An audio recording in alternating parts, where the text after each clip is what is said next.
గ్రామాలు అభివృద్ధి చెందితే రాష్ట్రం దేశం అభివృద్ధి చెందుతుందన్న లక్ష్యంతో ముఖ్యమంత్రి చంద్రబాబు ఉప ముఖ్యమంత్రి పవన్ కళ్యాణ్ ప్రణాళికాబద్ధంగా పాలన సాగిస్తున్నారని హోంశాఖ మంత్రి వంగలపూడి అనిత స్పష్టం చేశారు. అనకాపల్లి జిల్లా నక్కపల్లి మండలం ఉపమాక గ్రామంలో నిర్వహించిన గ్రామ సభలో హోంమంత్రి వంగలపూడి అనిత, అనకాపల్లి ఎంపీ సీఎం రమేష్ పాల్గొన్నారు. ఈ సందర్భంగా హోంమంత్రి వంగలపూడి అనిత మాట్లాడుతూ గత వైఎస్ఆర్ ప్రభుత్వంలో ఉపాధి హామీ పథకాన్ని పక్కన పెట్టారని విమర్శించారు. జాతీయ గ్రామీణ ఉపాధి హామీ పథకం నిధులతో గ్రామాలను అభివృద్ధి చేయాల్సి ఉన్నప్పటికీ ఎలాంటి అభివృద్ధి చేయకపోవటం దురదృష్టకరం అన్నారు. ఉపమాకలో త్రాగునీటి సమస్యను పరిష్కరిస్తామని హామీ ఇచ్చారు. ఎన్నికల వరకు మాత్రమే రాజకీయాలని, ఆ తర్వాత పార్టీలతో సంబంధం లేకుండా గ్రామాల అభివృద్ధికి పాటుపడతామని పేర్కొన్నారు.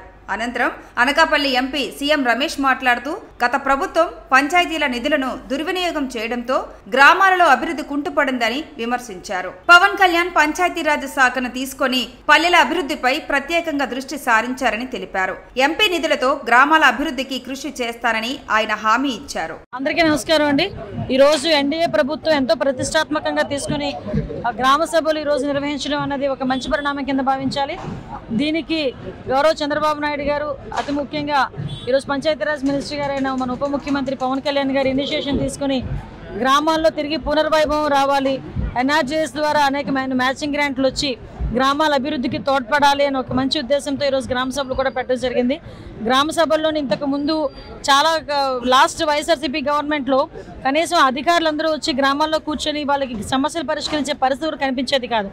కానీ ఈరోజు మేము ఎన్డీఏ కూటమి ప్రభుత్వం చేపట్టిన తర్వాత వితిన్ 2 monthsలోనే ఈరోజు అన్ని గ్రామాల దగ్గరికి కూడా అధికారులు అందరూ వచ్చి గ్రామాల్లో జరగబోయే ఎటువంటి అభివృద్ధి కార్యక్రమాలు జరగాలి, సంక్షేమ కార్యక్రమాలు ఏం కావాలనేది కూడా వాళ్ళందరూ ఒక నియోజకవర్గంలో పాల్గొన్నారు. మళ్ళీ ఇప్పుడు గ్రామ సభ పాయక్రోపేట నియోజకవర్గంలో ఉపమాక గ్రామంలో ఈరోజు పాల్గొనడం జరిగింది. ఎంపీ గారు నేను కలిపి ఈరోజు మనందరం కూడా చూస్తే లాస్ట్ 5 సంవత్సరాల్లోని కూడా వైఎస్ఆర్సీపీ గవర్నమెంట్లో పంచాయతీ ప్రెసిడెంట్ల దగ్గర డబ్బులు కొట్టేయడమే తప్పించి పంచాయతీ ప్రెసిడెంట్లు డబ్బులు ఇచ్చిన పాప నవ్వడపోలే. కనీసం వాళ్ళకి బ్లీచింగ్ పౌడర్ చల్లుకోవడానికి కూడా పంచాయతీలు నిధులు లేని పరిస్థితి. ఎన్ఆర్జీఎస్ నుంచి కానీ 14-15 ఫైనాన్షియల్ గురించి ఏది కానీ ఎక్కడైనా డబ్బులు పడిన వెంటనే డబ్బులు పడిన గంటన్నరలోనే తిరిగి వాళ్ళకి వేరే అకౌంట్లకి ట్రాన్స్ఫర్ అయిపోయింది. అందువల్ల కనీసం బ్లీచింగ్ పౌడర్ చల్లడానికి కూడా పంచాయతీ ప్రెసిడెంట్లకి అధికారం లేక పంచాయతీల్లో ఉన్న ప్రజలు ఆ మురుగు కాలువలతోని దోమలతోని ఇబ్బందులు పడుతున్నా కూడా ఏమీ చేయలేని దుస్థితిలో ఉండేవారు. కానీ ఈరోజు పరిస్థితి అది కాదు. గ్రామాల అభివృద్ధి జరగాలి, ముఖ్యంగా గ్రామాలు శుభ్రంగా ఉండాలి. అట్ ద సేమ్ టైం గ్రామాల అభివృద్ధి పనులు ముందుకెళ్లాలంటే మళ్ళీ ఎన్ఆర్జీఎస్ని కానీ ఈరోజు మ్యాచింగ్ గ్రాంట్లు కూడా పునర్జీవనం తీసుకుని వాటన్నిటినీ కూడా ఇమీడియట్ గా స్టార్ట్ చేయాలని మన గౌరవ ఉప ముఖ్యమంత్రి గారు పవన్ కళ్యాణ్ గారు ఇనిషియేషన్ తీసుకోవడం, దానికి ఈ రోజు రాష్ట్ర వ్యాప్తంగా అన్ని నియోజకవర్గాల్లోని కూడా గ్రామ సభలు నిర్వహించడం కూడా జరిగిందండి.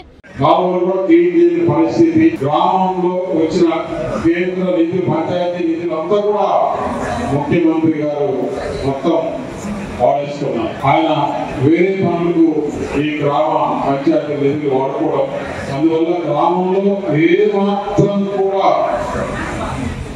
పట్టించుకోలేదు. ఇప్పుడు పవన్ కళ్యాణ్ గారు పంచాయతీ రాజ్ మినిస్టర్గా అయినప్పటి నుంచి ఆయన కోరి పంచాయతీ రాజ్ శాఖ కావాలని చెప్పి తీసుకోవడం జరిగింది. ఎందుకంటే గ్రామాల్లో ప్రజలు ఇబ్బందులు పడుతున్నారు, ఆ ప్రజలకు మేలు చేయాలి అనే ఉద్దేశంతో తీసుకొని ఈరోజు పంచాయతీ నిధులు కూడా దాదాపు 1457 కోట్ల రూపాయలు పంచాయతీకి విడుదల చేయడం. ఇప్పుడు పంచాయతీల్లో కూడా మరి మంది జగన్మోహన్ వచ్చి అక్కడ ఏదేదో అబద్ధాలు తింటే అదంతా ప్రెస్ మీట్ పెట్టి చేయాల్సి వచ్చిన అవసరమైంది.